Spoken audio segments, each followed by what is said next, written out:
প্রাণীদের এই বাচ্চাগুলোকে দেখে আপনারও মন ভালো হয়ে যাবে। নাম্বার 1, পান্ডা। এদের বাচ্চা কিন্তু অনেক ছোট হয়, দেখে মনেই হয় না যেন এটা এদের বাচ্চা। নাম্বার 2, হাতি। হাতি দেখতে অনেক বড় আর ভয়ঙ্কর হলেও এদের বাচ্চা কিন্তু অনেক কিউট হয়। এদের দুষ্টু মিষ্টি কাজকর্ম আপনি সারাদিন বসে দেখলেও বোর হবেন না। Number 3, penguin.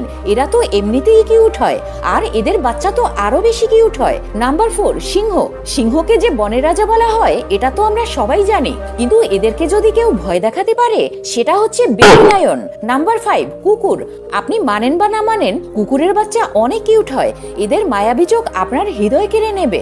নাম্বার 6, বিড়াল। আপনাদের কাছে কেমন লাগে জানি না, তবে আমার কাছে বিড়ালের বাচ্চা সবচেয়ে বেশি কিউট লাগে। ধরুন আপনি বোরিং হচ্ছেন, কিন্তু এরকম 2-4টা বাচ্চা যদি আপনার আশেপাশে থাকে তাহলে আমি নিশ্চিত আপনার মন ভালো হয়ে যাবে।